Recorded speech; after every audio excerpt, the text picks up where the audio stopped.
calling the September 12th, 2019 Traffic Safety Bikeway Pedestrian Committee to order. First order of business will be the approval of the August 2019 minutes. I move approval. Second. We have a motion and a second. All in favor, say aye. Aye. Any opposed?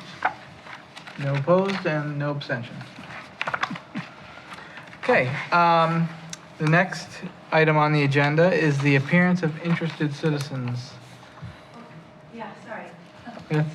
Phyllis is back there, but y'all didn't find that, did you? That's okay, because he's on.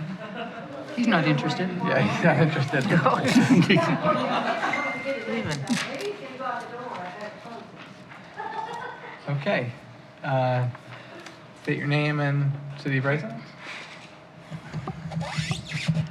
Good evening, Mr. Chair, members of the committee. My name is Jonathan Thompson. I reside on Trent Avenue in Kaiser. I'm here today to see if we can find a way for pedestrians and basketball hoops to coexist. The street where our small business is located is shared between cars, pedestrians, bikes, and mass transit. It's also part of a bike route which attracts riders from all over the world. Thanks to Hirsch, and I won't get him started on it tonight, I promise. But in our neighborhood, I empathize with the folks who use the sidewalks that are now blocked by basketball hoops. I walk my neighborhood almost nightly, and there are many around. We also have a basketball hoop for our daughter, or for whom my retirement's sake, I hope, is the next Michael Jordan. But as we try to encourage kids to turn off the TV and get outside, there should be something for them to do when they get out there. In our case, the closest park to our house is across a busy street, and there are no basketball hoops.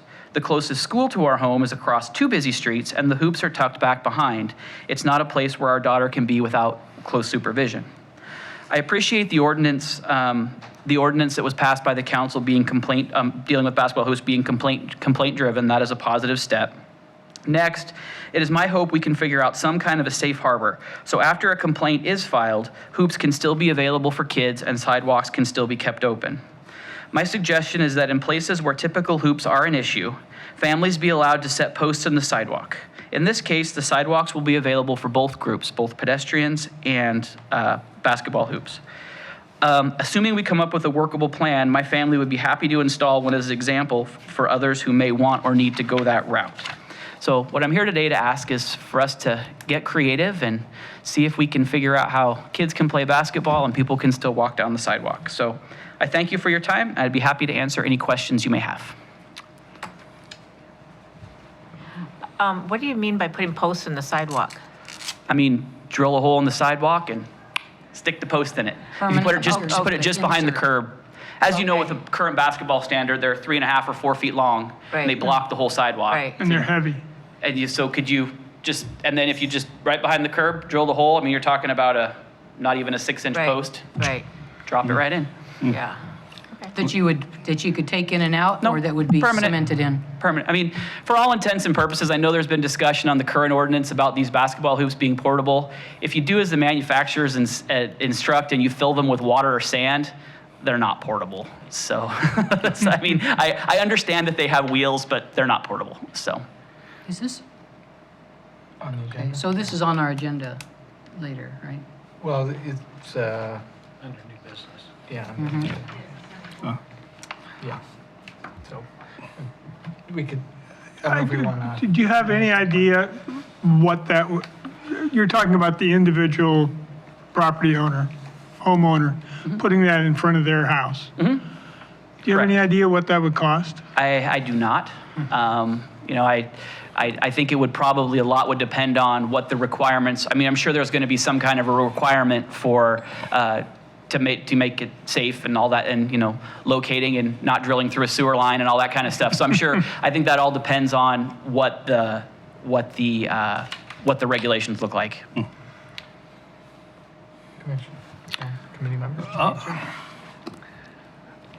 You know, I went around our neighborhood, and we're at the other side, and not only did I see some basketball hoops clearly blocking the whole thing, we've also seen some in the stormwater area mounted. And so, you know, I understand ADA and wanting to work, and your comment about wanting kids playing, I'm right there with you. My old state risk manager hat, when I put that on, I see an individual putting in a post, who's liable for when somebody runs into it, who's liable for all those. So there's a lot of questions that need to be answered and stuff. To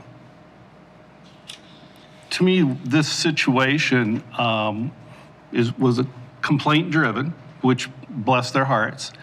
But I see this as one where we can have neighbor to neighbor solutions quicker than making, and I'm not taking pot shots at staff or council, from a kid standpoint, a draconian rule. I agree with you, Hirsch. In fact, I testified at council opposed to the whole thing, but as I could count the votes and I lost. So now I'm trying to figure out what we can do, because at 30 days from last week, an ordinance goes into effect that these hoops are banned. So, I mean, and I understand it's complaint driven and there may be no complaints, I don't know. But if there is a complaint, I would like homeowners to have some kind of a safe harbor to still let their kids have a basketball hoop. Kind of a follow-up. We have to protect our seniors and disabled, and they have to have access, and kids and all of that.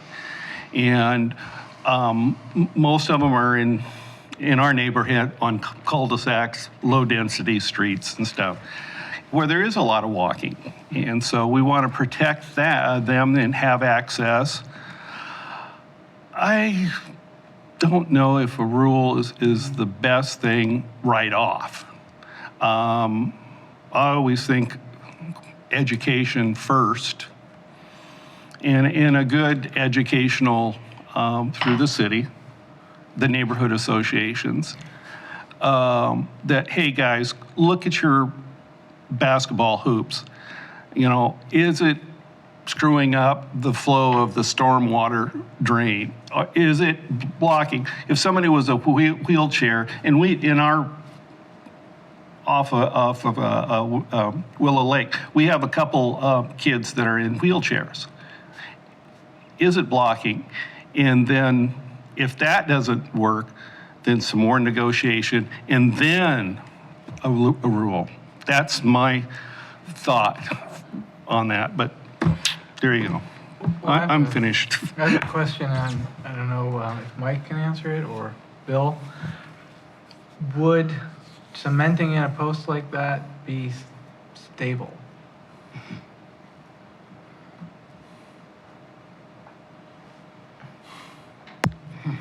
Depending upon how it's mounted, yeah. Would that be something that would be something that would cause damage to the sidewalk without some professional installation? Continued use, and as kids are, eventually it could do damage to the sidewalk, which then falls back on the homeowner to replace said issue. You had a question? Well, I spoke today with both Megan and then in Ben in the code enforcement, Kaiser Code Enforcement Department. And so I got several different bits of information around this, and I don't know if you want to share that now, or are we moving this agenda item up? This agenda item is after an interested citizen, so it's really. Yeah, I think I'm just rolling them together. Okay, well, I hadn't really considered the idea of somebody permanently mounting the basketball hoops, but my main concern was that it is important to keep the sidewalk, any bike lane, and the roadway unimpeded for the passage of the traffic, whether car, bike, or person walking, wheelchairs, strollers, and so forth. So where should a person put that bicycle standard? On the sidewalk, obviously, I don't think it should be allowed. If they have a planter strip between the sidewalk and the street, not like a planted one, but like grass, planted strip, that would be a good spot. It doesn't impede traffic of any of those modes. Also, it could be possibly in the parking area of the street, if there's a parking area, or if there's, as long as you still got, 20 feet or so passage on the street, I wouldn't see a problem with them being there. The question then becomes how, and I think it's the question posed to this committee, what is active use and how long would we allow a basketball hoop to be placed in the parking zone or extra shoulder of a road? So what I found out was, I said, well, we allow people to park other personal property there, their cars, for instance, trailers, so forth. And I found out that there actually is a limit of 72 hours on parking your car. Somebody could complain and ask you to move your car if you haven't moved it in 72 hours. Only 48 hours for utility trailers, and those come under parking ordinances. And then there's a different ordinance that applies to things that are not a vehicle, bark dust or construction equipment or something like that. So where are we going to consider the basketball hoops? There's also been some complaints from drivers of the larger vehicles, like school buses, delivery trucks, and so forth, that the bicycle hoop, the base of it is maybe only a couple of feet, but usually the poles are angled towards the road, and so they are encroaching a bit more, and those are hard to see, I guess, by drivers sometimes of the larger vehicles, and they've complained about hitting them because they couldn't see them very well. So I guess we need to consider the issue of visibility if we allow it to be placed in the parking area against the curb. And for how long. One idea that I asked the staff about was, what if a person was allowed to place the somewhat portable basketball hoops in the parking area, but required to turn it sideways after using it. Now, I didn't have it. I don't know if two children can turn that 90 degrees after they're done so that it's only sticking 2 or 3 feet out into the parking area and much more visible, because you would see the face of the backboard rather than just the side of the board and the hoop. So that's just kind of a brainstorming idea that I posed to staff and I guess now to the rest of the committee here.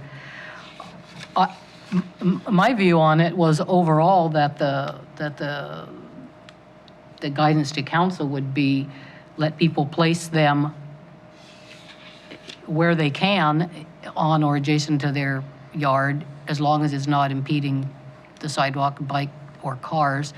And I guess I would say, as far as active use, my own opinion would be longer than 3 days, but probably shorter than weekly, or, I think 15 days was maybe one of the time periods suggested on city council. And I would say maybe, at what week do you want to have a valid complaint that somebody's not using it? 1 week or 2 weeks, something like that. But they either need to take it down, move it, or whatever.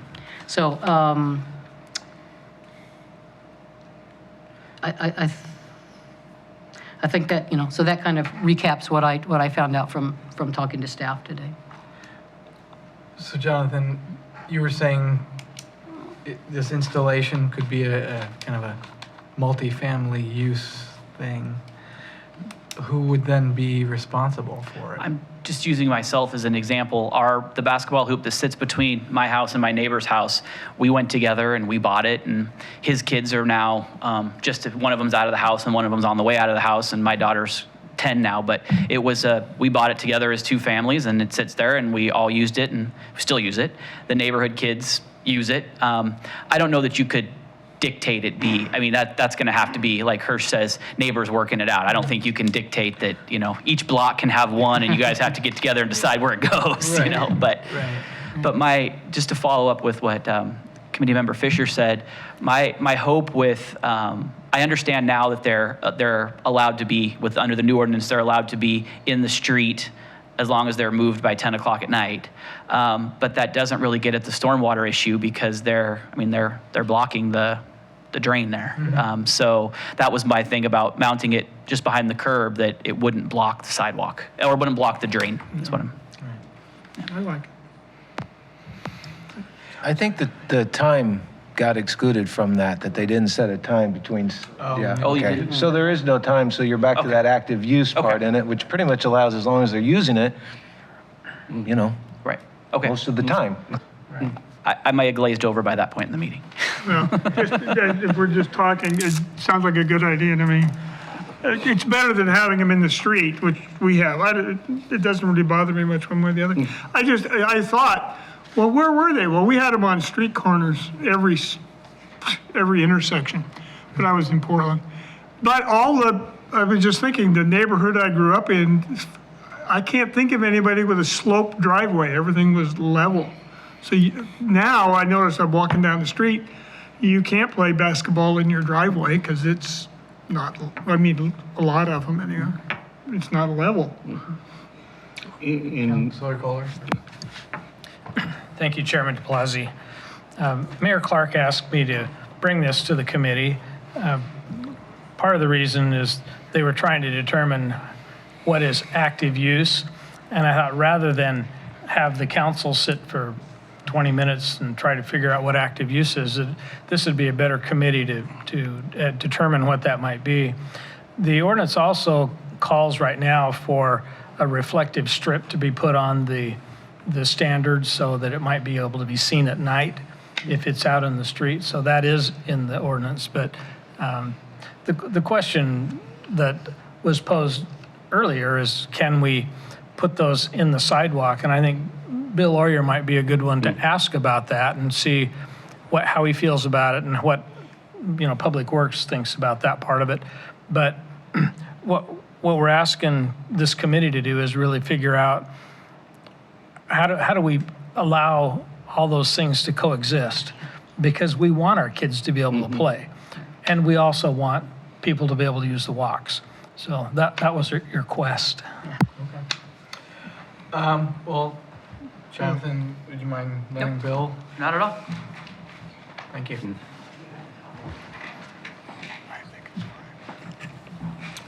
Good evening.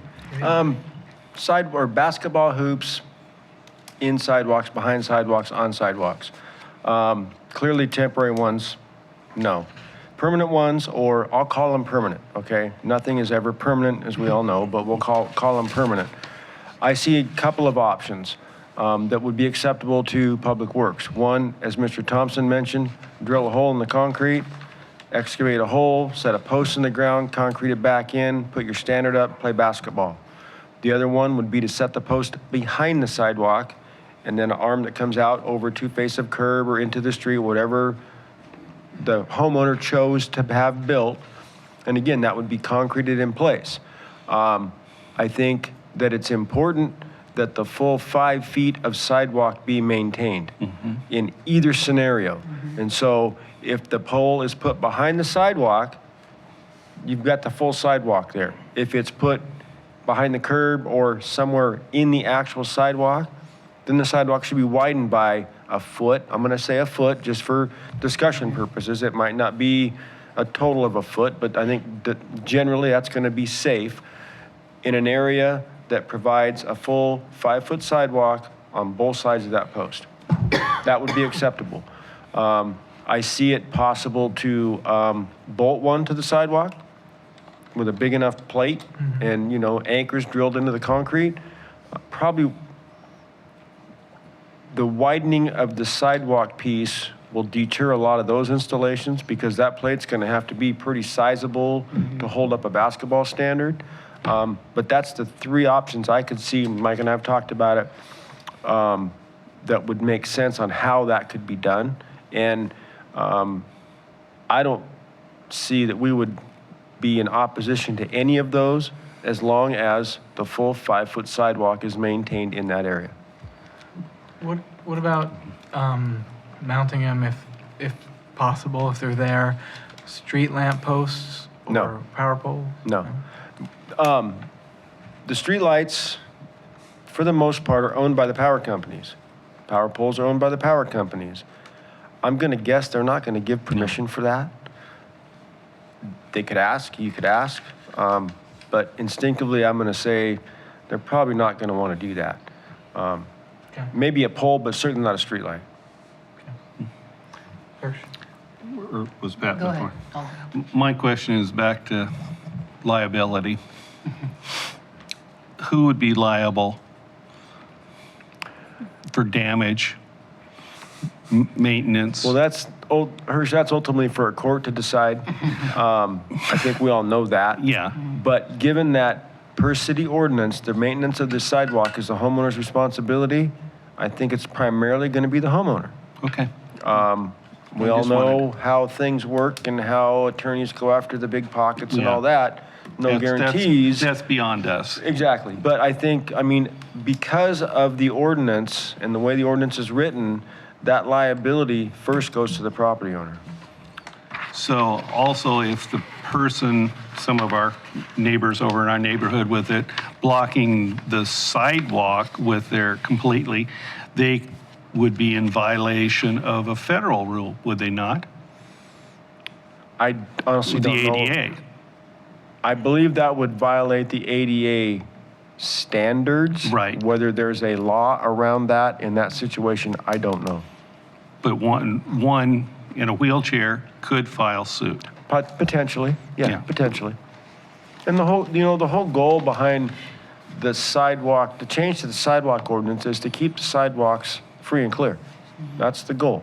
And, clearly placing a basketball hoop, these portable hoops there, does not do that.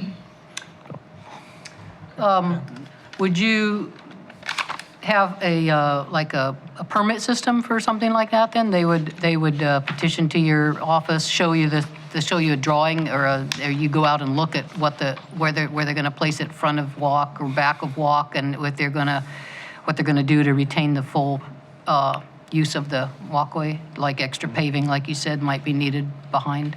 I would say probably. I have thought about that a little bit, and to make sure that, the only way to really make sure that the travel is maintained, the 5-foot travel is maintained, is to do some kind of an inspection by city staff.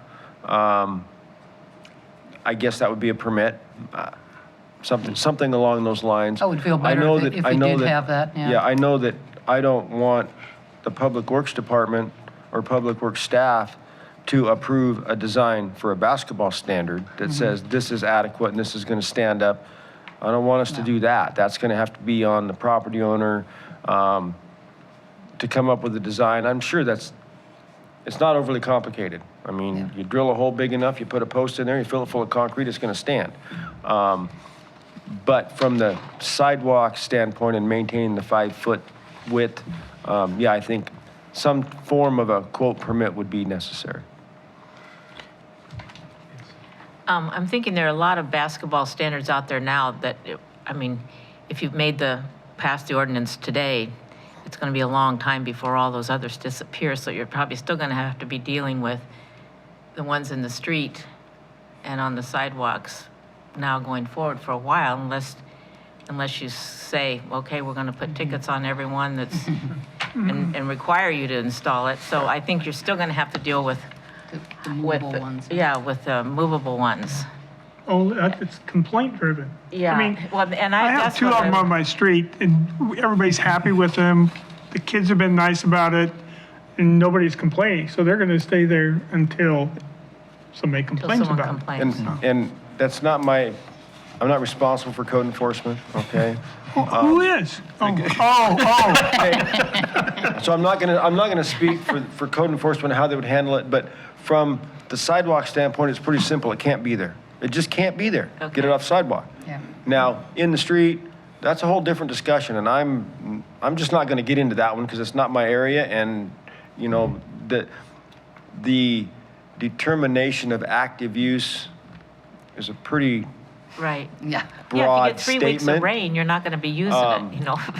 But I do want to say that I have in my neighborhood a basketball standard that's placed behind the sidewalk that comes out to the face of the curb, and it's been there for many, many years. The homeowner now has pulled down the hoop because his kids have grown and moved on, and it attracted a lot of activity. He kind of got tired of it, so he took the hoop down. The pole's still there, could be put back up again, but that's really, I think, the best installation. You don't have to worry about widening the sidewalk. You don't have an impact of damaging the sidewalk, and it functions really well. So, Yeah, you mentioned widening the sidewalk. Mm-hmm. And based on that, I was thinking, maybe it would be a good thing to have a combination of a bulb out for a crosswalk, not at at an intersection, of course, but at a mid-block or something that you could then mount a pole, so it's off the sidewalk. You've got a little shorter crossing for people who want to cross mid-block. see, I don't think that's functional on a local street. See, we're talking about local streets here, residential local streets. You don't want to put a bulb out on a local street because they're too narrow to begin with. A 4-foot, 5-foot bulb out would be. Well, you take up a parking spot. It's my opinion. Yeah. I mean, we again, took we're out more talking about, parking for the for, most part, basketball hoops on local streets. You don't see those on collectors and Right. certainly not on arterials. Right. Maybe on some collectors, maybe, but certainly not on arterials, so. Okay. Councilor Cullen? Thank you, Chair de Blasi. What about height restrictions? Is there a maximum or minimum that it has to be in height-wise to go over the walk? I think the minimum is on a walkway 10 feet, basketball hoops 10 feet high, so there's no real conflict there. And, Do people put them lower if they have small kids or Well, not? That's a whole nother dynamic there. You know, the ones that I've seen that are permanent are fixed 10-foot hoops. They're not adjustable. I suppose somebody could design something that's adjustable for their smaller kids, and that could present a problem if they don't raise it back up when they're done. Absolutely. I've not seen one like Signs in the that. sidewalk, it's something like 7 feet. I think, 7 isn't feet it? are signs, and I think the ordinance is, I thought it was 8 feet on a sidewalk, but not 10. But a basketball hoop, a 10-foot basketball hoop does not violate that ordinance, I will say it that way. What else does he need from us? Thank you, Chair de Blasi. My question is that something that you feel that the residents, Jonathan, do you think the residents of Kaiser could live with? Just looking for options, you know? If nobody complains about your basketball hoop, then it's fine. But if somebody complains, what option does the homeowner have? And if it's, if one of the options is mounting it behind, that's great. If one of the options is mounting it in the front and extending the sidewalk, because that works better for that, great. Just if somebody complains, I'd just like families to have an option on what to do next. Do you think those are acceptable options? Thank you, that's what I was getting.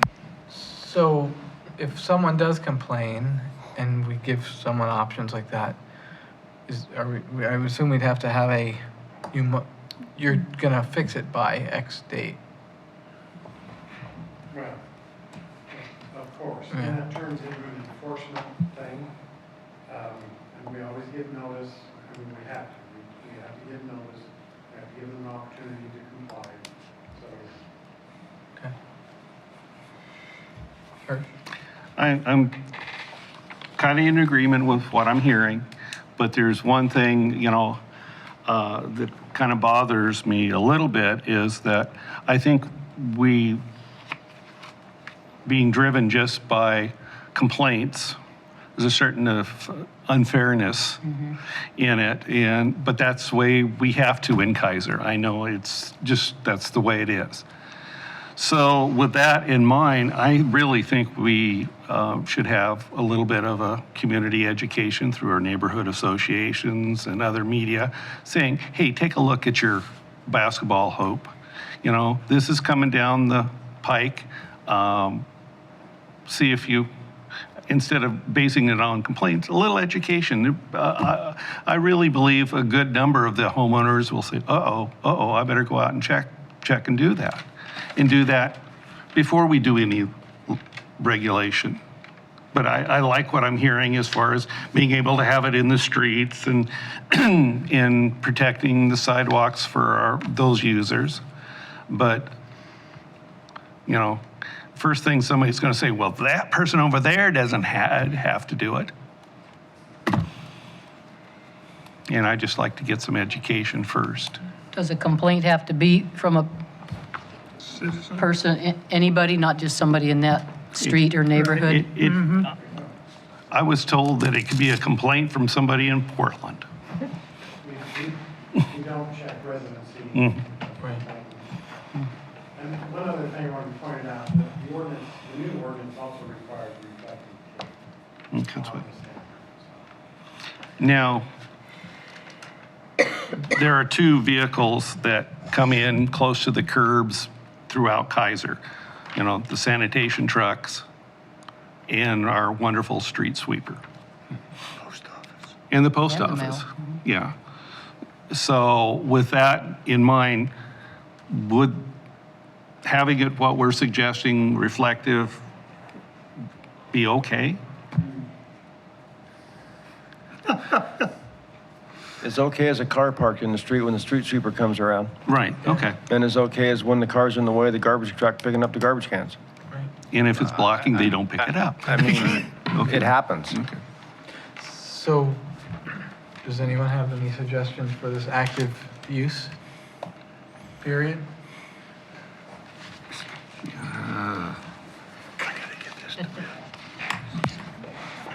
Well, seeing none, we'll have a count, oh, did you? Well, I was gonna have Counselor Kohler have, I think Mr. Brown probably has an opinion on what Yeah. active use is. But before we get to that, I think one of the things that I talked about in council that kind of got pushed away was that we really can't legislate common sense. And common sense isn't near as common as it used to be. I have a neighbor across the street from me. He had one that was in behind the sidewalk, and his kids have grown up and they've moved out of the house, and he went out with a Sawzall and cut it off, and it's gone. So to me, that was a common sense thing. It's not being used. He said, you know what? It's time to move that. So if we can be adults and talk to our neighbors and communicate with each other, well, wouldn't need a lot of these silly little ordinances. But anyway, that's my 25 cents worth. The only thing I wanted to point out about the active use, council actually did discuss whether or not it should be a time period, and they were leaning towards that. I argued against that because if you put a time period, if you put a 15-day time period, or whatever that time period is, it is not just a time period. Somebody has to actually document when it starts and when the duration of that time period is. You're basically doubling the work effort. So when we leave it that, try to say common sense, when we know that never, our attorneys, he already has had words with me about this, but the reality is, if you just simply say, look, it's got to be a basketball standard that is in active use. And if it's been sitting there clearly not being used, I don't really want to have to document some time period and double the time that Ben has to go out and deal with the issue. right. So that's why it stood at just active use. Okay. From all the discussion and how I'm swaying, the big issue was keeping the sidewalks clear. The time, I remember my kids and now the new kids in my neighborhood, they'll play at the basketball hoop all evening. And then I never see them for 6 months, and then they're back to the hoop. So, and with our weather up and down, I think Nate has a good point. It's the nature of Kaiser is that we don't have a lot of staff and funding to do major enforcement and timing and all that. And common sense, it's back to the neighbors. If that basketball hoop is bothering the neighbors, then they need to kind of talk to each other and see. and go, the neighborhood associations have been, unfortunately, we only have 3, but we're going to work on it, right? And that's another good forum to work out problems. That's my. Did the council discuss any, I don't know, different wording than active use? I mean, it seems like that active use is catching people, and it sort of means like maybe as soon as you got done playing that day, then you're no longer actively using it, where you're talking about it is periodically used or regularly used or something like that. Yeah, Member Fisher, one of the reasons I suggested that we move it to this committee was because they were getting ready to come up with a time period, and I really didn't like that, and I thought that we probably could figure that out in this type of a setting a lot easier than in the middle of a council meeting. I think active use, I know Mr. Johnson doesn't like that, but I like that a lot better than saying this many days or this many hours, because if I have a basketball hoop that isn't being used in my neighborhood and I know it hasn't been used for a long time and there's a problem with it, I'm probably going to go talk to my neighbor and say, you know what, can we move this? It doesn't look like anybody's using it, and we'll work it out. But then if he says, by golly, this has been here for a long time, well, then I do have teeth. I can say, okay, we need to do this. This has not been an active use. Ben can approach him and say, we've had a complaint. This is what's going on. Can you show me active use? And he'll go, well, and then we go. So I would much rather just see it active use and leave it, but then that's up to this committee to recommend to council. And I'd have to say, you know, assuming they're not blocking the sidewalk or any other problems like that, I think I've seen a lot worse things people have left in front of their house than a basketball court or a basketball hoop. So, question, how do we go, what kind of recommendation do we make? What was expected of us From the council. from the council? I feel like we're all turning to everybody. Yeah, everybody's looking, no, I'm just saying, I'm here reading section 1, says this, this, and this. I don't have Do that. we change it, or do we ask somebody else to change this page, or what? So What did you expect us to It do? sounds like maybe we weigh in on whether active use should be a defined time period or whether it should be That's one a thing. context-driven. That's yeah, there's a decision. couple of things. One, can we allow, do you recommend allowing things like drilling the sidewalk or mounting it behind the sidewalk? Do you want to put a definition of active use? If you do, then you can add that. If you don't, say we would like to just leave it at active use.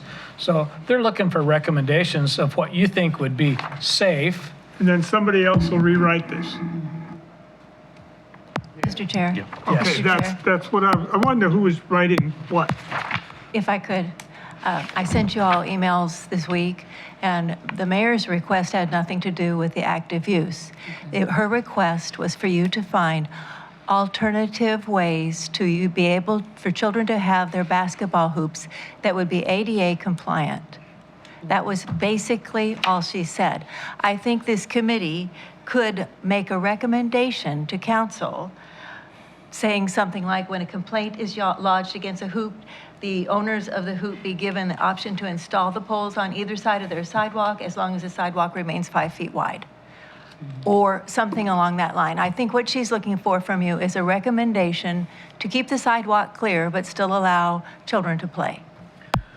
And that's where I was leaning, although having the height, minimum height added to that as well.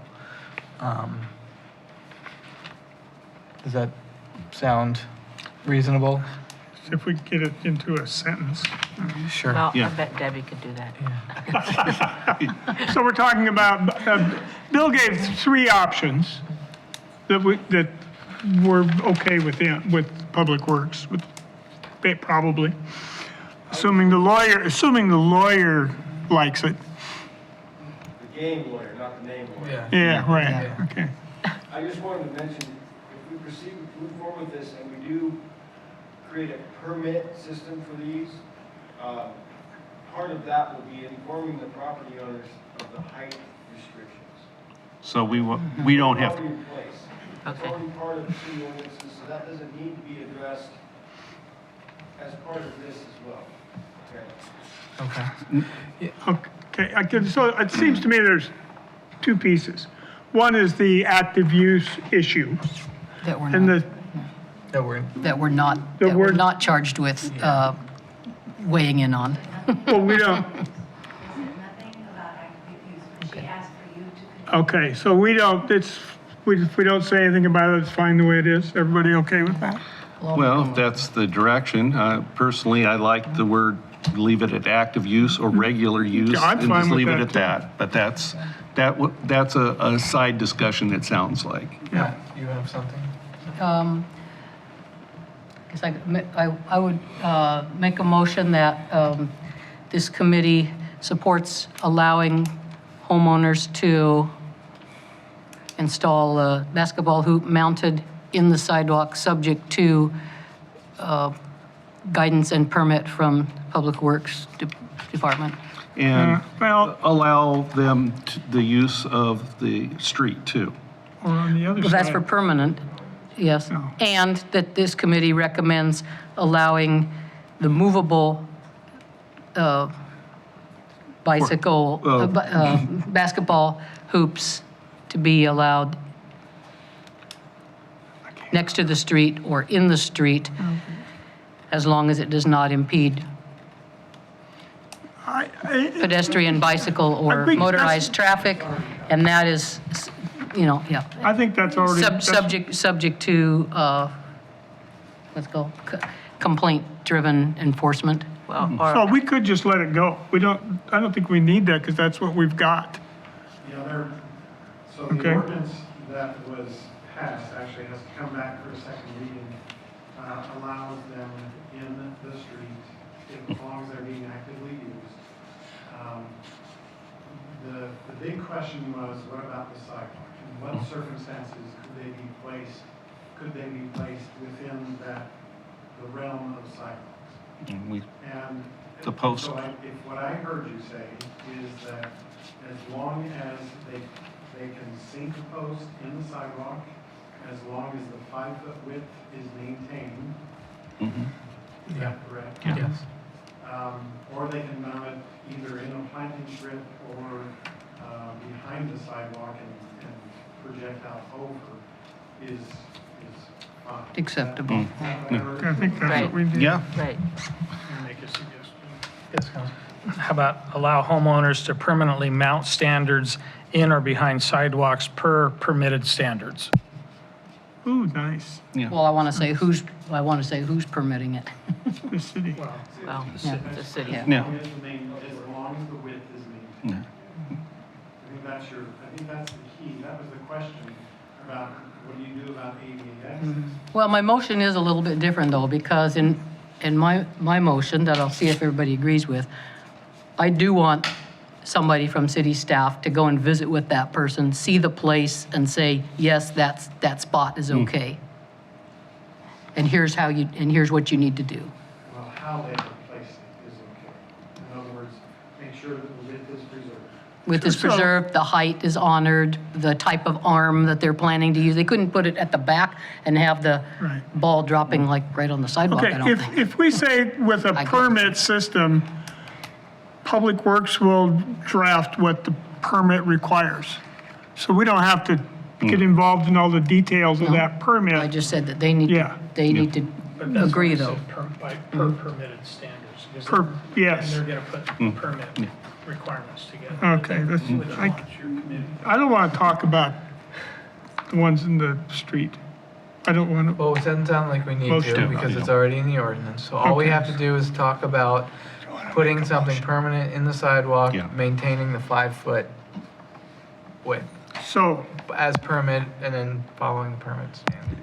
If I may, Mr. Chair, maintain the existing sidewalk width. There may be some areas that have a 6-foot sidewalk, so you might not want to say 5 feet. Yeah. Okay? There's a possibility. Just let it go. There could be a 6-foot sidewalk. It's rare, but I don't want to discount that. That's, So, Mr. Chair, if we took the street part out of Pat's motion, her motion was, she moved to support allowing homeowners to install a basketball hoop mounted in the sidewalk, subject to guidance and permits from the Public Works Department. That doesn't say anything about a certain sidewalk width. It would be pretty much up to. We'd let them it would do be the up work. to We also them. need to Yes. say behind the sidewalk. In the sidewalk or behind I it, think I said in or behind. but, In or yeah. behind? yes. That part. And we don't have a second. That's private so we really property. shouldn't be discussing Oh, okay. Well, we're I trying, second. But isn't that, do we have to talk about the behind if it's on private Yes. property? yes. Bill? behind the sidewalk on newer streets, there's a 1.5 foot of space before it's private property. Okay. Now, and I had this discussion with the city manager. He said at the property line, well, in some places in Kaiser, the property line is 10 or 12 or 13 feet behind the sidewalk. So, behind the sidewalk is the language. No reference property line, no reference right of way, But- behind the sidewalk. In or, So, yeah, in or behind. could you read it again, please? Move to support allowing homeowners to install basketball hoop mounted or in or behind sidewalk, subject to guidance and permit from the Public Works Department. Now, and it's been seconded. A second. Okay, now, any problem? Does that sound okay to you guys who have to do it? Or planters. If there's a landscape strip, I heard that that's fine Yeah. as well. Oh, that's true. So, Just not the stormwater. yeah, but we're talking about, How, we need to put that in. Okay, so then it would be like this. Move to support allowing homeowners to install a basketball hoop mounted in or behind sidewalk or in planter strip, subject to guidance and permit from the Public Works So can we, Department. how do we make, I would, do I have to accept a friendly amendment or something? yeah, and then I will second. Work in progress. Okay, Yeah. so I'll accept the amendment to add the language of, You're okay or with it? And I will- or in the landscape strip. And I will second that amendment. Can I ask one question that maybe I'm missing something here, but, so Bill, you said that some sidewalks are 6 feet, so you have to maintain the 6 foot. So doesn't that always mean then they're always gonna have to be putting it outside of the sidewalk? Because if it's a 5-foot sidewalk, No, if they wanted to put it in the sidewalk, they don't go in the sidewalk, you have to widen the sidewalk to maintain that width. The other option is to put it behind the sidewalk. right? Because but if you're adding to the sidewalk, then that's on the outside of the pole now, so. Towards the yard, no, towards the yard. Oh, towards the yard. Towards the yard. Okay, I'm thinking the other way. Okay, gotcha, all right, gotcha. I kind of think this is settled, but I do have one question, but I don't want it to cloud what we just did. There's major confusion, because I live on a new street with a new stormwater. That neighbors are thinking that's their planter strip. Well, I think that'd be a permit. And we do have a basketball hoop mounted there. Mr. Thompson and I were just talking about that. As part of the permitting process to allow these, Public Works staff will determine whether they can or they cannot place it in that stormwater soil area.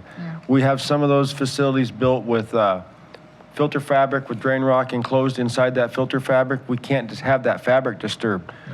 Probably not going to allow one there. We have other areas where there's no fabric, and so, you know, if they drill a hole, pour concrete, it may not be an impact to the stormwater system. So they We'll have have to evaluate that on a case-by-case basis, which we would do through the permitting process. So the permit process will take Guidance and care of permit that. would cover Exactly. that. Thank you. Okay. Well, so we have a motion? motion and a is a second second. for the amended motion. A recommendation to the city Recommendation council. to the city council. So all in favor, or do we have any more discussion before? Okay. So all in favor, say aye. Aye. Aye. Any opposed? No opposed and no abstentions? So the motion passes. Okay, thank you, Jonathan and Bill.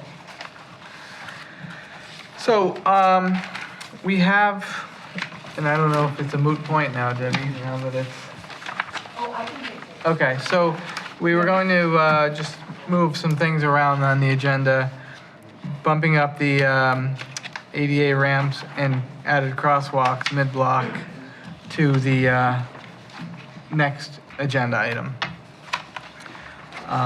So I will move down, and we may all want to move down so we can see the screen. Oh,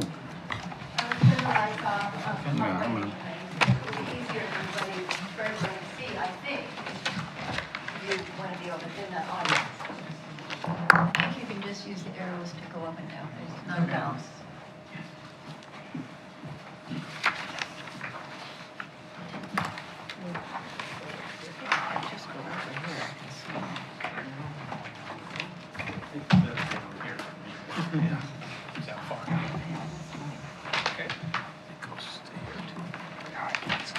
So we're going to start off by saying that Pat and I have talked a little bit offline about these locations.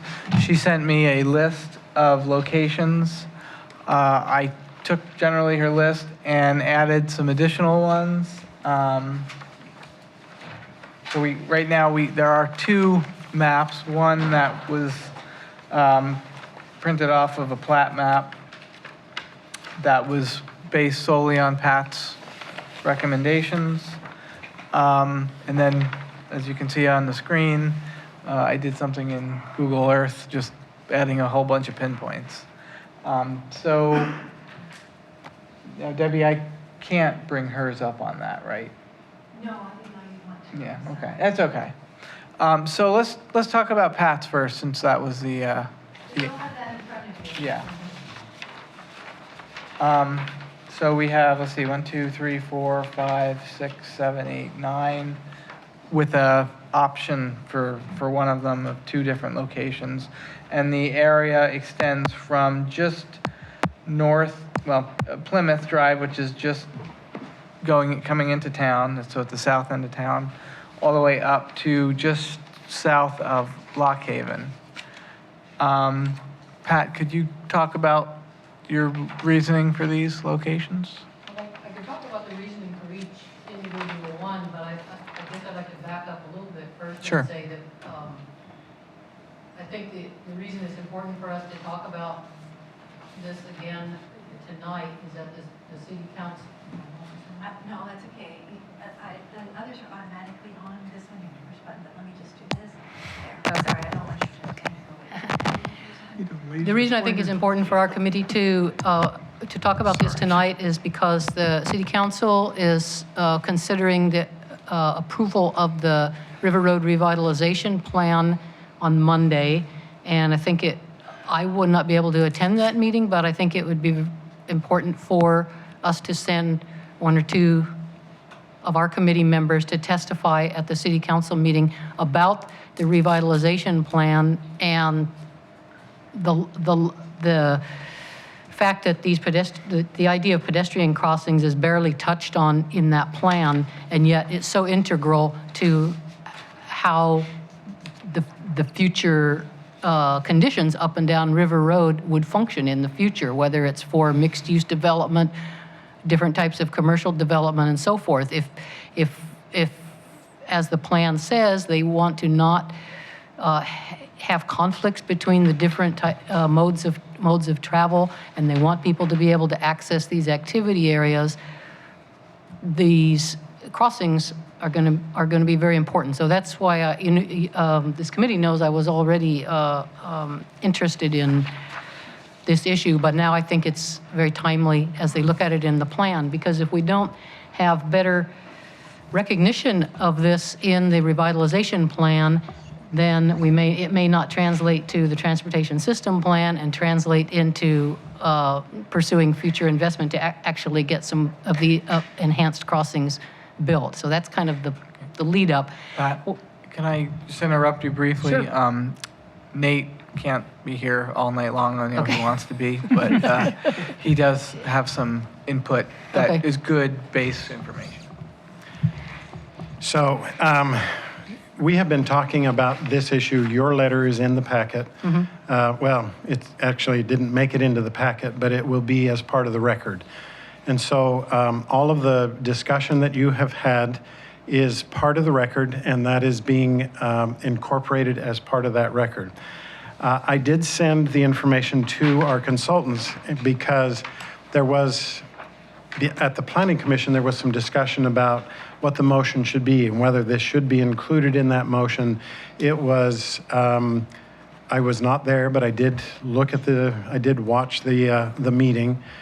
And it was decided kind of on the fly that it should go through this process, through the TSP, et cetera, et cetera. But the testimony was so compelling that we have evaluated that, and we have had long conversations with our consultants, our traffic engineer consultant that's part of that group.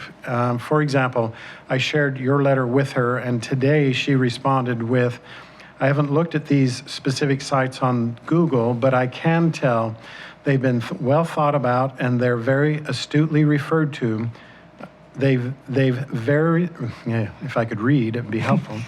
They've very astutely referred to access management needs for consolidation or specific turn restrictions. She points out that the city has a challenge in that it does not have a permit access permit process. And so that would be one of the things. One of the important things I think everybody needs to understand about what the Kaiser Revitalization Plan is, it is an overarching guiding document. That is a plan that specifically creates the structure by which things will be addressed. There are some specific things that do get established in the plan. We create the district boundaries, we create the nodes within the boundaries. But, so, and Pat, you're absolutely right. As it was developed, and as the plan was developed, there was reference there to addressing pedestrian safety. But there was not the specific issue of what you have brought up of these crossing and the need for additional crossing.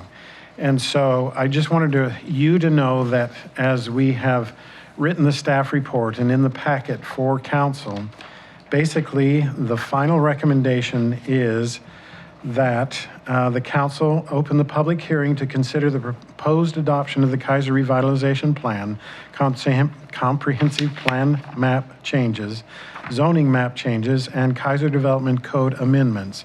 Deliberate and direct staff to prepare an ordinance with findings to adopt the proposed revisions. Now, that was given as a result of what the Planning Commission recommendation was. But importantly, what I have added is council may choose to adopt the report and to direct an evaluation of the corridor to identify feasible locations for enhanced pedestrian crossings on River Road. That was coupled with the paragraph ahead in dealing with pedestrian safety. Public testimony has been received regarding the provision and installation of mid-block crossings. The plan generally addresses the need to improve corridor safety, including pedestrian safety. The plan does not specifically call out mid-block crossing or locations, but does call for a safety audit to be performed. The council may direct an evaluation of the corridor to identify feasible locations for enhanced pedestrian crossings on River Road. An engineering study would be necessary to determine if a crossing is warranted and what types of treatments are suitable. This could be done within the context of a roadway conceptual design plan or as its own effort at a specific location or for the entire corridor. What we're trying to get at here is just as though we would not write in the comprehensive plan the specificity of a location. No. We would not write in the Kaiser Development Code specific locations. Those are governed by the Transportation System Plan. Mm-hmm. And to get stuff into the Transportation System Plan, you've got to go through the evaluation process. So what we're asking council to do is to direct that process be engaged. So, I appreciate that, because I certainly do not think that this map that was generated from me, riding my bike and stopping every so often along River Road, it belongs in the adopted document. But I'm glad that you have accepted that it belongs in the discussion for the next step, for the recognition of the issue and the next steps. So sorry to And take your time. I want to ask you too, and maybe Bill Lawyer as well, whether we want to say mid-block crossings. They're out of the ones that I identified, and I'm not sure with the ones that Michael identified, whether any are, a couple of the ones I did are mid-block. They're not at a side street. Right. But most of the ones identified really are serving the side streets, even though it's only because the side streets are offset that they're not at the actual corners. But Yeah, that's- I don't, So I cringe a little bit at Sure. calling them mid-block crossings. So did we, Okay. actually. And that's why we include mid-block crossing, the term there. Yeah. But the specific is to conduct a safety audit to determine appropriate pedestrian enhancements. Enhanced crossings, So okay. Yeah. with street crossing, yeah. I better, The Churchdale is probably the best one, which is really curb to curb from the McDonald's side over to Churchdale. And that's well used. yeah. And so you are going to be, this committee is going to be actively engaged in that whole process. Okay, good. But we're not going to take your list and fold it into because it's outside of the context of what this plan establishes. No, yeah, and I'm perfectly fine with that. I just wanted to have it as examples of, this is the sort of the magnitude of the problem, there's, Well, and you guys know better than anybody that to do these things is going to require some sacrifices and some funding sources and some political process that will be fraught with all kinds of discussion. and I guess one thing too is I've had, I think 2 different people comment back to me that this would be an impediment to emergency response vehicles, and I don't had believe 3 that. people talk to I don't me. believe that. An island that's 20 or 30 feet long, I'm sure that our drivers are better than that. They've got 2 full lanes on either side to move around. Yes, so you're well aware of what the discussion that has to happen. Okay. The last thing that I want to have happen is that the entire year-and-a-half process gets ground to a halt because we want to identify locations, which is not part of that process. Nate? Just important need. When you use the term enhanced crossings, that's everything from a marked, painted crosswalk to a stoplight. Well, Is all of, or islands and all sorts of things, right? in the testimony that I wrote to council, it describes that the traffic volume on River Road is over 25,000 per day on average. And when I met with the traffic engineer at ODOT, he said, when you're up in that range, for it to function safely, you really should have the refuge island and the rapid flashing beacon, which is like what you see down by the Salem Amtrak station. Yeah. And if you go down there and watch, you will see how well Right. it works, how the cars stop. But And enhanced now is a they're, broad category. Yes, David, and that's why at this level of establishing the plan, we want those broad terms to Yes. say, you will do an audit. We are committed, the city takes the responsibility to doing that audit, and we'll address that through the appropriate processes. That's really, I think, the win here is to get that commitment on the part of the city. and I think the specifics of the design, we know what kind of the state of the art is currently, but it could change by a few years. They could have something new. Absolutely. Yeah. Absolutely. Thank you, Nate. Sorry. Thank you. I didn't mean to commandeer your meeting, but I am shepherding this thing. Oh, we always enjoy I seeing you. think that's good to have, and I should have done a little more of a intro going into it before I threw it over to Pat. But, Feel free to come any Thursday night. If you haven't got anything else to do, get out. But I do think that tonight we can have at least a brief show and tell and a little discussion of why some of the locations why. If you want me to describe those now for the? Yeah, and, what's- is again, this- I don't think you have to go through detail on every one, but your thought process as you were, And Yes. these are yours up here? those are mine, yeah. Okay. And I will talk about mine Which briefly ones? as well. Okay. Which ones do you want to do first? We're gonna do Pat's first, Okay. so the map that we have. So I started at Lock Haven and worked my way south, and I've kind of just positioned myself roughly halfway in between the signals and started looking around for where was there a cross street, where was there a likely density of people either that would be trying to go somewhere or trying to arrive somewhere. Was there a bus stop? Was there apartments? Was there a popular store or something? So that's kind of what I looked for. And in the list that you have, you see kind of my first thoughts of where a crossing could touch on the west side and the east side, with kind of some wiggle room in there. And then after I visited with the traffic engineer, and we looked at each spot on the map and the street view, and that's how we kind of fine-tuned the one that's stated as the recommendation.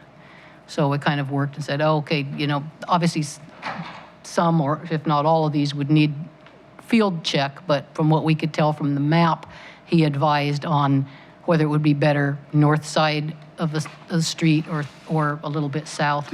And the other thing that I was looking at as I worked my way down the street and in discussion with Gary was trying to make sure that you could still do left turn in and left turn out. In other words, that's why they're not exactly at the intersection corners, but maybe offset by 1 or 2 car lengths so that somebody could pull out of a side street, have a spot in the center lane, and then continue the second stage of their turn. Did you take into account bus stops?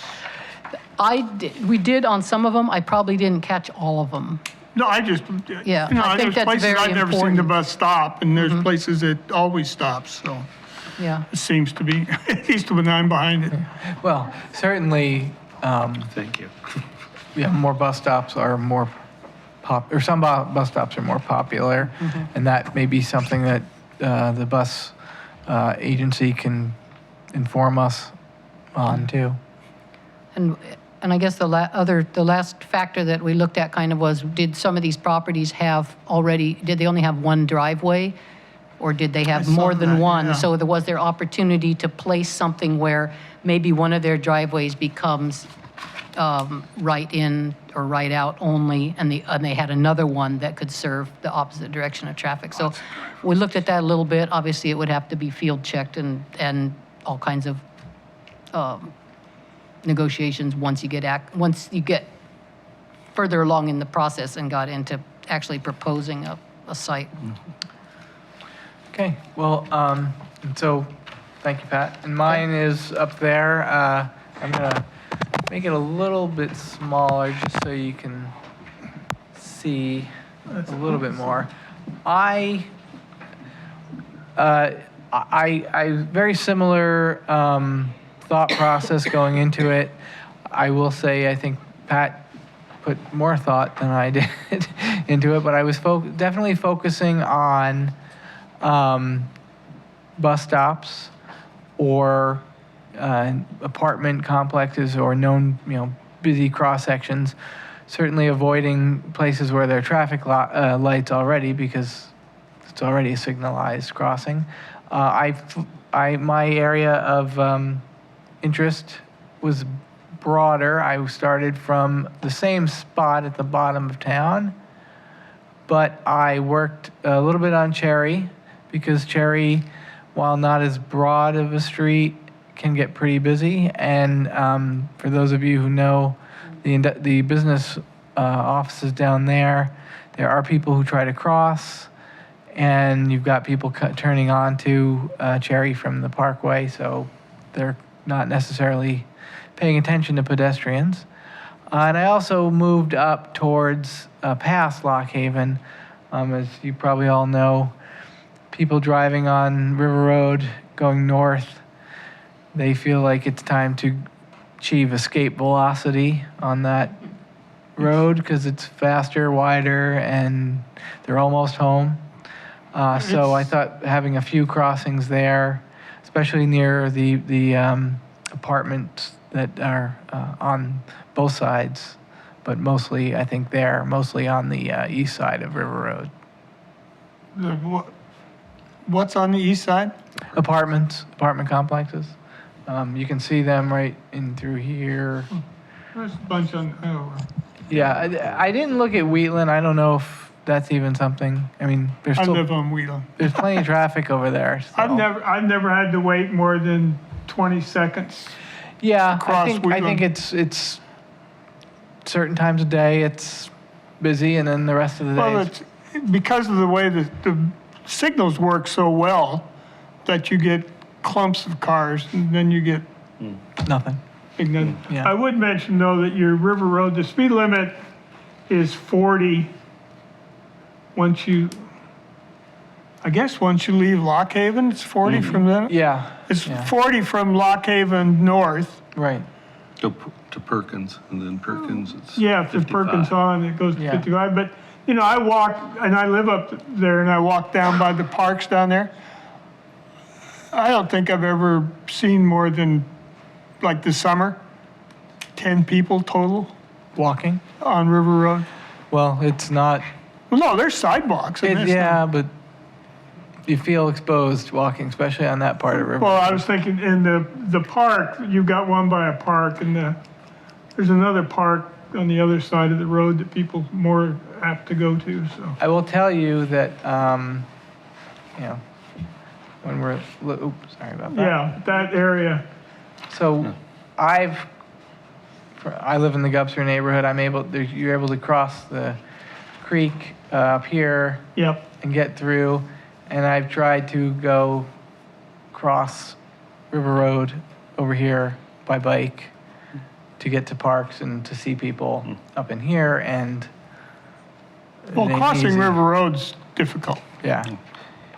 Well, but at least down further south, you have some signals to try and get to. On the north part of River Road, I support ideas, but the south part of River Road, Chamawa to the city limits, south, is, no matter what we do, is not good for cycling. It never will be. It's just not good. River Road, yeah. The River Road portion. And for pedestrians, we're getting some better sidewalks, but that crossing, and if we want, as mentioned in the future, more housing density, more of this, we're going to have some crossings. And I really appreciate Nate explaining things that one step at a time, but we're going to get it in. You know, if we only have $5 to do stuff, the south section would be where I would want the improvements for pedestrians, because that's a big pair, you know, No, I agree that, with you know, I just lived in Kaiser all my life, so I know we always don't get the full money. We only get $5. Well, what do we do with it? The south portion. And some of the ones that both you and Pat picked out, perfectly logical. Because we've seen people go across River Road there walking, so. And that section is where we've had our serious injuries, deaths. Yeah, I agree. Pat, did you have any more information as to cost of these?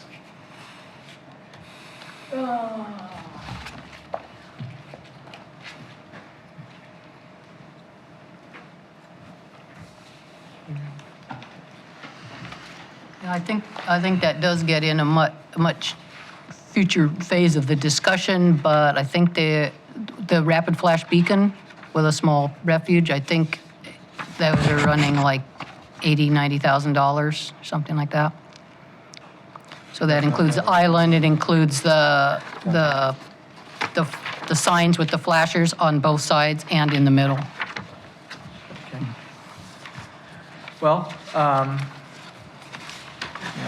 obviously the devil will be in the details of the audit, and then focusing where we try to get the most bang for the buck. I mean, in a multi-million dollar project like what would be done on River Road, that would just be one component of it. Right. We did get an email from Mike Jaffe about after he testified at the Planning Commission, and said that a mid-block pedestrian safety crossing of a 5-lane arterial, including a median with a raised island and the signals, costs in a range of $220,000 to $240,000. Salem received a grant for a 3-lane arterial, and the budget for that project was $175,000. Okay, low. So, yeah, so And they're is that- not cheap, but That would be another designed thing to I want. build, right? Pardon? That would be designed to christening it, right? I The whole suppose, stage. yeah. Yeah. Designed to installation. Yeah. I think, the number Pat said seems a little more, I know Mike's got experience in them, but Pat's numbers seem like numbers I've heard before too. Okay. Another thing that I wanted to bring up is that the information we got from Doug Bish after he was here about the statistics that ODOT has on accidents and fatalities. And the map that he sent of the fatalities and serious injuries on River Road, just in I think the last 4 years, I think it was 2014 to 2017, 19 fatalities, or serious injuries or fatalities, and I think 2 of those were fatalities. And 4 of the serious injuries were north of Lock Haven. So, and I agree that that's a barren stretch there. A long way if you want to cross that street Yeah, but where would before you you can be do it going? safely. Well, But those weren't all Wayne's pedestrian house. Well, accidents. but they- that's true. We could be going to Wayne's house. yeah. Didn't think of that. Well, so I don't know if we want to, belabor it tonight Thank you. about this. We've talked Professional. about the idea and the need.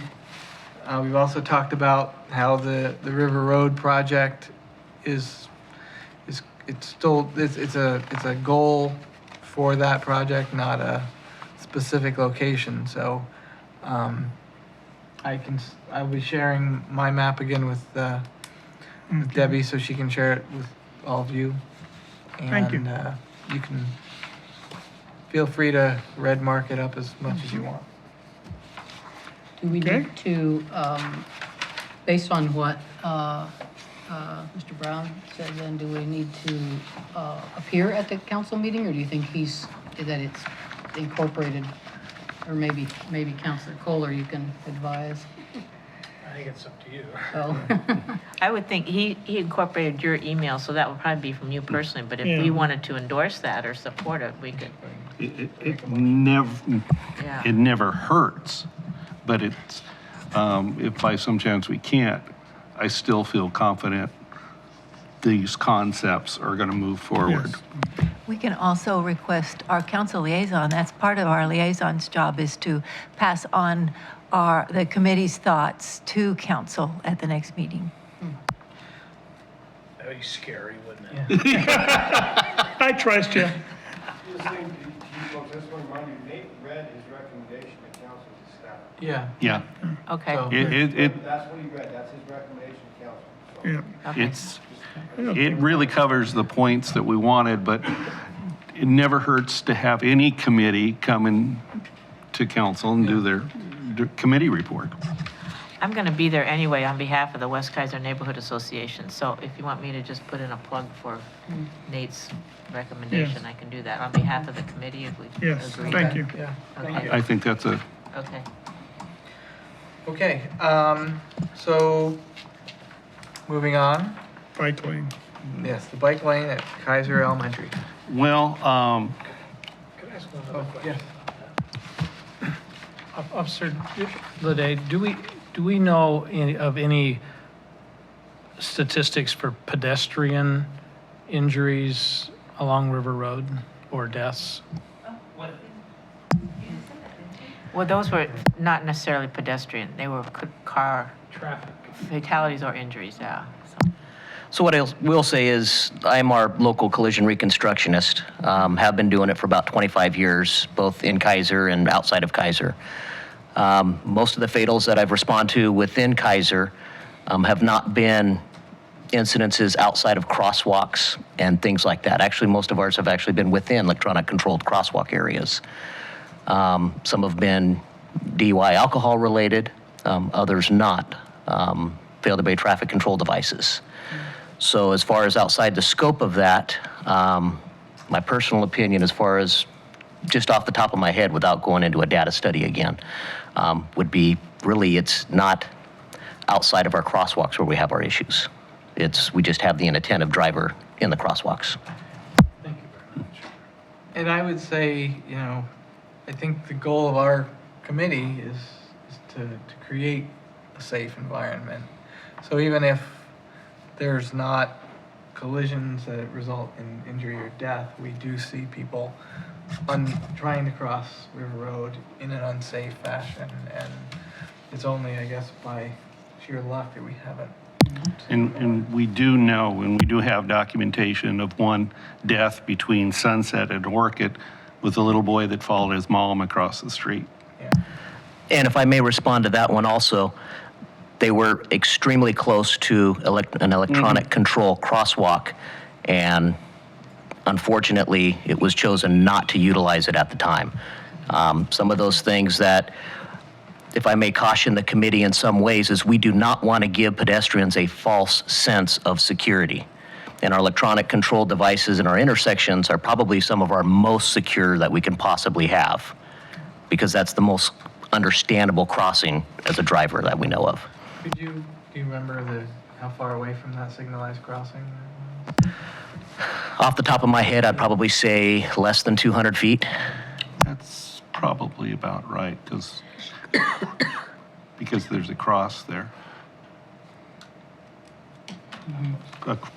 Mark. A memorial Oh, Yeah. about where he, yeah.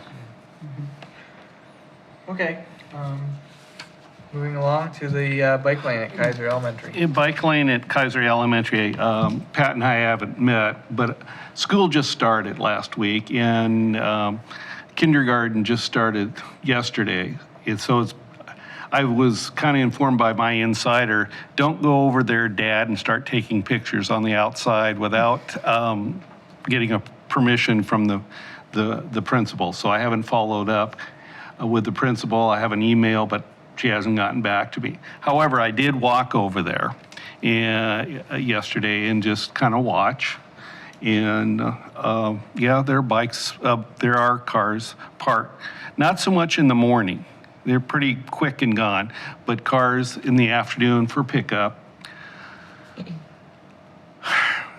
Yeah, there's a significant number. And I counted up to 15 cars. The average time that they were parked was less than 5 minutes. A couple were there for 10. I know from the police standpoint, it's an enforcement impossibility. That bike lane there. Why is it there? Well, it was put there because it was part of a bigger project when they put Lock Haven in. When Kaiser my kids were the first to that new Kaiser Elementary. Inland Shores was not there. The gate to McNary wasn't there. It was just put in there, part of the Lock Haven project, which was supposed to be eventually a bridge across the Willamette. We won't go there. And so it's kind of a bike lane to nowhere. And the other thing that I observed, which I had perceived before, is most of the kids with bikes come across with the crossing guard and are on the sidewalk. And that is a wide sidewalk. I know that I like bike lanes, but sometimes I don't like them. I wonder sometimes, is there a reason we keep a bike lane? Well, that's my question, is Do we need it there? What do you think? That's a question that we were going to address after we talked to the principal, I think. Well, I want to talk to the principal, but from a cycling advocate standpoint, this one, even with the cars parked there during that time, a cyclist can access back into McNary if they wanted to, or into Inland Shores. Kids' safety, oh, thank God they have a nice crosswalk there, and it's one that's, you know, school zone, and they have the guard, and the kids are on bikes are using the sidewalk. And what we're doing is we have a law that you can't park unless you're in an emergency vehicle. There's other situations where you can park, but really this doesn't fit. We're making all these parents violators. Is there anyone? And I don't think we need it there, to be honest. Just be. Kirsch, if I may address that. Yeah. So we have violations that are enforced with discretion. It's kind of like your posted speed limits. If you're going 26 and a 25, legally you're violating the posted limit. Yeah. Do we choose to go out and enforce that? I think we use a little better discretion. And I think trying to remove a crosswalk that's only being, or a bike lane that's only being utilized, you know, or I should say not being utilized maybe an hour, 5 days a week, and only 8 months out of the year, it has the access to be utilized most of the time. So you're talking, you know, 2% of the time of it not being usable. That's the discretion that's being involved with it. So I wouldn't necessarily say you need to remove that. But I'm wondering what happens if you didn't paint it for whatever years in a row and it disappeared. I mean, do we have, I guess, well, look, we have a director of public works. Do we have, do we have bike lanes in all similar situations? Make a run, Bill. Probably not on that level. Or is it a No, we unique do bike not. lane? We do not. I don't know the history why that bike lane showed up, honestly. I think that happened before we were a city or as Well, part of the. this was well before the city. So there may be, emphasis on may, be a requirement that there be a bike lane on McClure Street from a land use standpoint. I simply don't know. It is unique in the city, no question about it. It is very unique It with the is. school district as far as schools too. I was sitting there listening to the conversation, and it occurred to me, there may be something in a land use decision for the creation of the school that required it. I don't know. So the city attorney would have, if he didn't have anything else to do, he could look into that. Somebody look at the planning document? Okay, I'll let you know how that works out. Well, You know, honestly, in all seriousness, that's something that Nate's staff would look into more than Shannon, okay? And that's not an easy task to dig into those records from the county before we were a city, I'll tell you. We've had to do this before, and while it's possible, it's a challenge. And some of the records we just don't have. The county will tell us, oh, we gave those all to Kaiser. Well, how come Kaiser can't find them? So there may not be an opportunity to find an answer to my question, okay? We can look into it and see. Okay. And then to somebody's comment, what happens if we don't paint them? If we don't paint them over time, they're gonna go away. I mean, that's just the reality of it. Would that On that leave- street, it's gonna take a while. Yeah, Because of the volume. would actually physically going in and burning them off, that would create the street, that could create a traffic speeding problem more likely. though. Potentially, it's gonna feel wider, and cars are gonna go faster, absolutely. I mean, well, but personally, I kind of agree with Sergeant Leday over there that, you know, maybe the better part of valor here is just leave it alone. It's a problem. It's a think you're localized right. problem that happens 20 minutes a day that affects the school and the kids going to the school when they're coming out of school, getting in their cars with their parents or picking them up and going home. So is it really a problem? I don't, I Sure, it's I against really the law, don't think it is. obviously, we know but- that. well, You the know. route is clearly not a major cycling route Right. for commuting, scenic bikeway, whatever. Fact is, a number of years ago, I was not cited, but a phone call came in to the Kaiser Police on a Thursday night that I had a bike parade go through McNary Estates and out. It's because we had had so many flats, it was getting late, so we took the shortcut. So technically, riding on a private street to get there is not.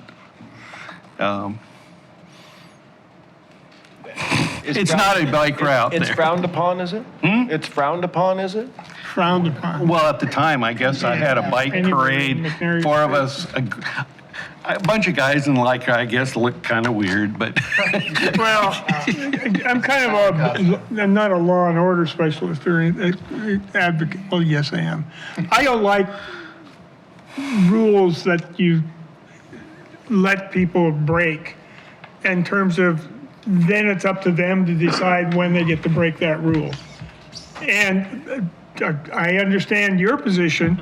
I also kind of think that it I think that part of the thing. shouldn't be there. Yeah, we can talk with the principal and see, and look for some other options. Maybe we can encourage some of the parents that don't really have to be there to not be there. I have not, as I mentioned, I Yeah. haven't talked to this principal. This is the first week, Oh, well, yeah. and they're busy. So it might take a couple, 3 weeks before we can get an appointment in, and she can see the picture. Okay. So I say, yeah, we'll table Let it it go. until further discussion. We'll continue. Yep. And by next meeting, do you think that's I hope appropriate? so, but it's up to the principal to, 7:30. but Well, I yeah. suppose could we, within 2 weeks, know? If I may make one comment to you, Hirsch, on addressing that issue. It has been addressed, I've been here for Numerous almost 27 years now. It has been addressed more times than I can count. And it's a cyclic problem. It's not a specific problem. What I mean by that is we have a cycle of kids and parents that continue to go through the school. And there's no way to educate one group at one time. So it just continues to cycle and cycle. Well, in the first group that did it was my kids and me. So, but it would be nice to especially meet with the principal, talk to her about this little issue, also promoting other cycling and safety things that we might be able to provide that school. Okay. We can do that. Yeah. All right, so let's move on to speed limits on city arterials. Thank you, Bill. Have a good evening. So last meeting, was it? Time flies. We had Doug Bish from ODOT who gave us a briefing on ODOT and the state's efforts towards giving cities a little more control over their speed limits. Portland has it from a legislation that passed 2 years ago. Yeah, 2017. But that was Portland specific, and so the next move is to allow other cities the same discretion, and that would be between the speed limits of 25 and 45, if I'm correct? I think it's 25 and 55, I think. Is it 50? Okay. So clearly, the highest speeds are on the arterials. River Road is 35 miles an hour, which Except a lot on of the people, very that's a fourth. suggestion, not a speed limit. mid-hill. So as soon as you get Right. to about the 5600 block, I want to say. Wait, when you get to Wayne's house, Wayne's house, yeah. then you can take off. Then you could speed up, yeah. So the legislation didn't move forward in this current, or this past legislative session. I don't remember, do you remember if he said they were gonna put it up again in the next legislative? Yeah, and I think they're still working on rules. They're still planning on coming out with some, what they can do with amending the rules. Yeah. Not legislation. So it was my thought that we could have a recommendation to council to, one, have a city endorsement of this legislation. I know cities are allowed to do amicus curiae or something like that. No? Political. Well, I don't know if you were on the committee back when it happened. I know Hirsch was, that we sent them a recommendation and they kind of just slapped it down. They have actually a policy where they don't get involved in state legislature most of the time. Yeah. I know there's some nuances there that I am not familiar with, but I'd hate for y'all to get your feelings hurt again. Right, Because so I I do can tell it hurt your remember- feelings last time. Fairly recently, they decided not to do something like that. Would it be more like we need to just keep monitoring it and seeing what passes and then determine if there's any areas that Kaiser wants to Then we can make. post Yeah, differently that- than what they are now? That's Because kind of the- what I was thinking, is just let's see how this administrative rule rolls out. And it'll be out for public comment, and we can see. And we can all have something. the citizens' right to show up at public Yeah. comment. Right, Yeah. and if there's something we think the city should be aware of, we could just point it out to them. Yes. The mayor at the time when Debbie was talking about the issue this committee brought, the explanation was if it's very, very Kaiser specific, yes. But if it's like for the whole state, which this really is for the whole state, no, we'll let the legislative process and feedback through the citizens to the representative, our elected representatives would work.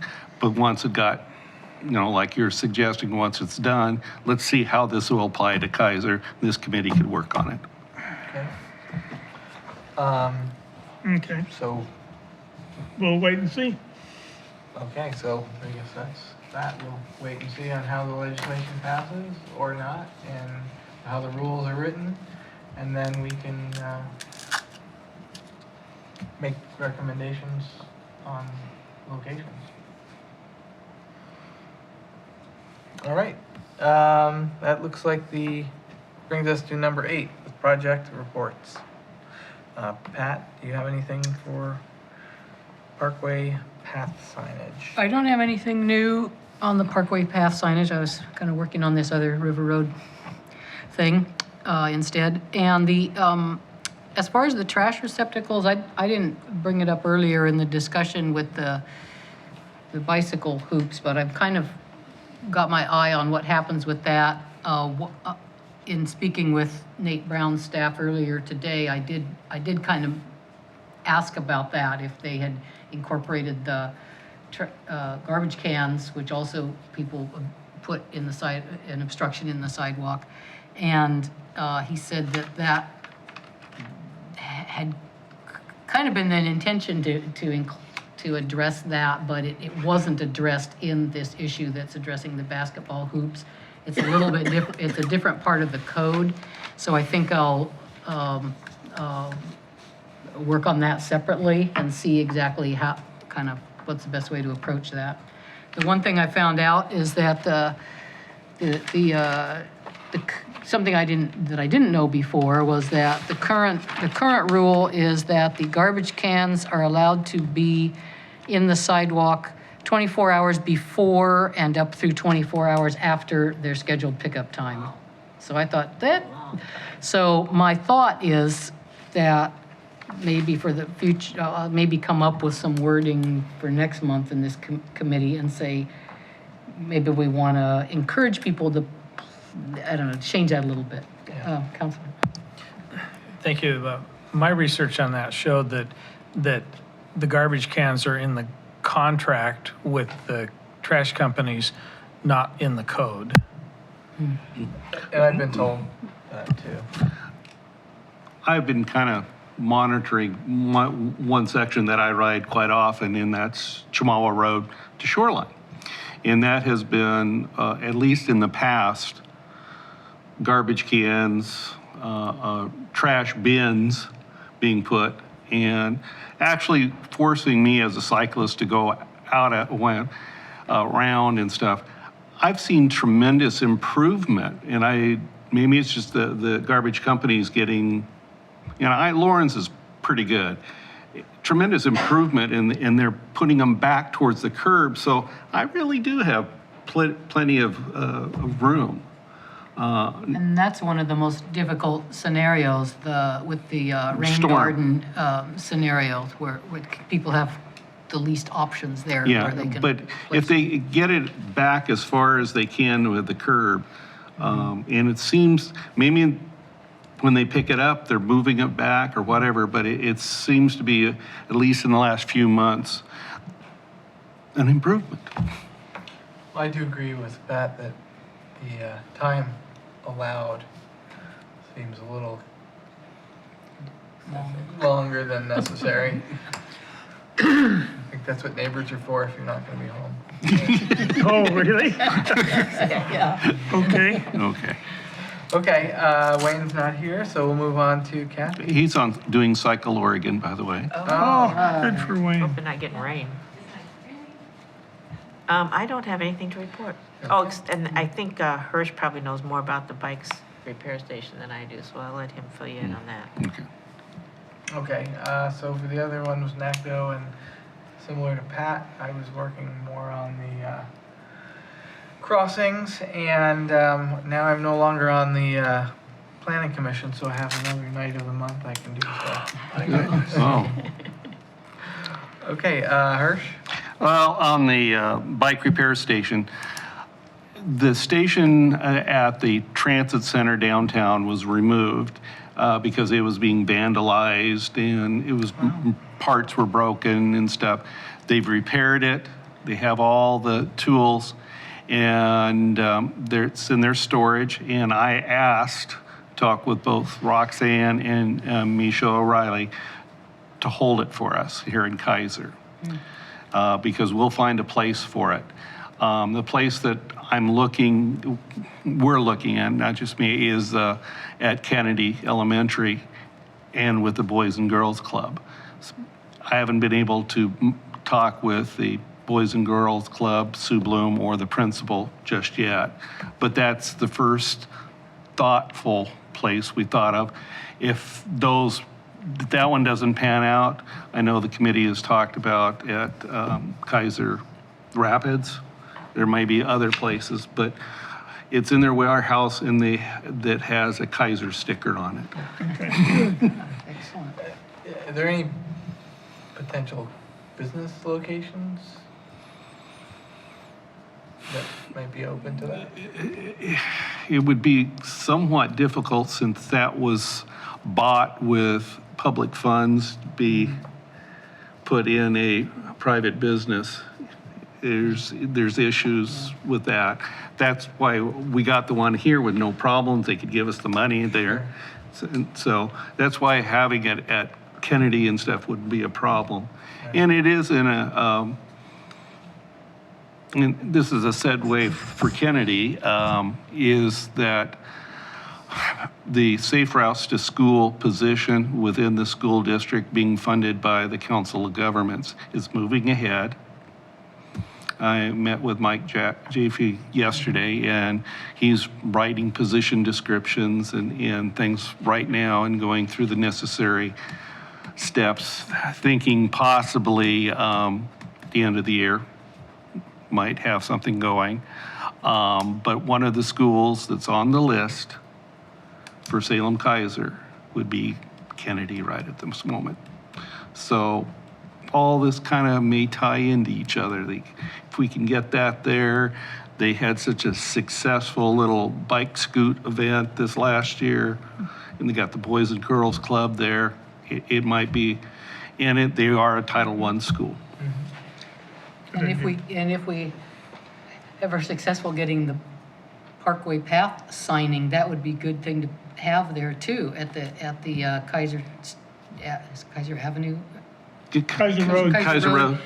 Access to the path, it could say bike repair station, 2 blocks or whatever. Exactly, you know. but with a nonprofit in the school district, have to kind of work with. But luckily, both Kathy and I have met Michael Shields, the cabinet level person that does the kind of the public works for them, and he's very positive about stuff. So it's just, but our name's on it. If that doesn't work out, we still can find another place for it. And I know Mike will put it up beautifully. All right.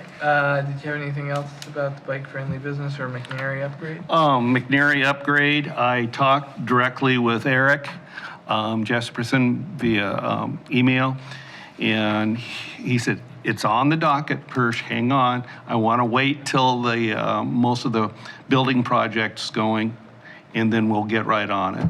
So he On didn't the give me pipeline. he said there's still a lot of building going on. And he said once that kind of settles, but he said, yes, it is on the docket. All right. So Good. Thank you. I thought it was important to kind of be a nag, I guess. Sure. Okay, is there any committee member input? Yes. Dave? The Kaiser Fire District's having their Fire Prevention Week open house October 7th from 6:30 to 8:30. We normally show up to provide helmets and information. And I can tell you, okay, we did the Lakeside Church On the August 25th, Surf you Fest. did. My daughter and my granddaughter helped. And Joe came over before he moved. Anyway, we took an hour and 40 minutes to fit 60 kids with helmets. And next year, she's going to go for 100 helmets. She's going to try. Yeah. So, but we haven't got the check yet, but it's in the mail. Somewhere. I'll find out where. Okay, so anyway, on the October 7th one, that's a Monday night. I have the helmets. I have enough helmets. We've ordered helmets, but we have enough helmets. And I got need it. some more. Where do we need to get the booklets? You get them through ODOT, Heidi. Do you have a bunch or I not? have a ton now. Okay, well, I'll just use bring- yours. So I need some people to help. A couple of you anyway. Mary Ann and I for sure. Okay. And just a quick plug for Kaiser Public Works, that same night as the fire department is also Kaiser Public Works open house, so Okay. come and check us Free out. donuts? What do we get? Milkshakes, sundaes, donuts? Bubbling water. Any other committee member input? All right, staff report, Mike. All right, thank you. So the River Road paving project is just about wrapping up. There's a few sheet plates left on just north of Shamawa, and they should be removed tomorrow. And the contract, because the contractor will be paving those up. So those took some concrete that had to set for 2 days, unlike some of the other areas. So it'll be good to get those off the road. Next week, they have a few punch list items. They have a couple gas valves that need to raise, a couple water valves that need to be looked at. Catch basin inserts removed. So pretty much by the end of next week, hopefully those candlesticks and everything will be removed and traffic will be going back as it was before summer started. So it's kind of been a long process with the 80 ramps and then going into the paving. So should be wrapped up here shortly. It looks really nice. Drives Nice really and nice too, smooth. doesn't it? Yes. Rides really nice. Well, thank you. Second business here is the post-mounted solar speed displays that we put up on Mambrin Drive and Thorman. It was about 8 months ago now on either side of Adam Court. On the request of Police Department Sergeant Leday here, next week we'll be moving them to Lock Haven, either side of the school zone at McClure. So that will be installed by Public Works staff next week. And that'll be its new home for said time and till it finds a new home from there, because these are not permanent structures. They're placed in areas that we have problems and we move them around. So last bit, our stormwater crew is out cleaning catch basins for the rainy season. So you see the big blue and white truck, vac truck. That's our guys out cleaning the catch basins so our streets don't flood and cars can travel and get where they need to go. So that's all I got. All right, thank you. Sergeant Leday. Mike stole my thunder as far as the solar array reports, but You're a team. they're definitely, they're portable. They're not designed for permanent installation. So that's hit that 8-month mark. It's more or less just letting neighbors know now how fast cars are going. I think it's done its job for now. Now, are those public works items or police department items? Those I are was actually wondering police who department. budgets for it. Those are police department items Okay, there. just off, if you could answer, do we have need for more of those? Because I've talked to people who said, hey, you know, I really like the one, like on River Road coming into town, where the speed drops to 40. And they like it over here and they like it over there, but I know so they're not. To answer that question as best I can is, yes, I've had numerous neighbors ask about those. We have our portable trailers that we actually put out into our neighborhoods. How many? So we own 2 of those, and then we have 2 of the signs. The signs are more of a long-term, Yeah. but temporary. The trailers are more or less, I'll put them out for a week to 2 weeks at a time. So there is expense that's involved with those, and no, we don't have a continual budget for those. Well, So that's the reason why we don't have Budget season's coming more. up next spring. No, I'm just saying if somebody else, I mean, I don't want to go to the budget committee meeting and say, hey, the police department needs, I mean, that's like telling the army what they need, you know. Although that's happened, hasn't it? There's a lot of neighborhoods that would like them. Yes. But I don't necessarily believe that there's an absolute need for them. Well- There's a difference. Okay. They had one on Shoreline, and that was so cool. I rode my bike to get it up to that speed. Yeah. It's really cool to go over the speed limit on the bike. I know we have lots of expenses, but if you need, if you thought, or if the group, the chief, since he does the budget, thinks that we need some more, maybe some of us could go in and support that issue. Because I think they're really needed. Yeah. I mean, again, everything's all about money. I do think there's a lot more important things that the city does need in other areas, including more. If it was just up to me, we probably would, just to make people more happy. Yeah. But again, they have their limited uses, so they're good for a period of time, and then they can actually encourage individual folks to do silly things. Bicycles too fast. And you can go 40 miles an hour. Well, that's cool. And I still maintain that if you have to put a speed blinker out, that means people are generally driving fast. So it's probably the design of the street, not necessarily there is always the 1 or 2% that want to drive fast regardless, but. Okay, anything else? Okay, Councilor Golden. Thank you, Chair DePlazzi. Again, I appreciate the input about the things we talked about tonight. I think that it's valuable to have that input, and you guys always handle it in a professional manner, and I appreciate that very much. I've only got a whole page of stuff to bring back to council. We're late on you. All right, seeing nothing else on the agenda, I will adjourn until our next meeting, which is October 10th. Okay. I have some stuff. I went online to get some, somebody come in here and ask October about 7th at what we'll time? end up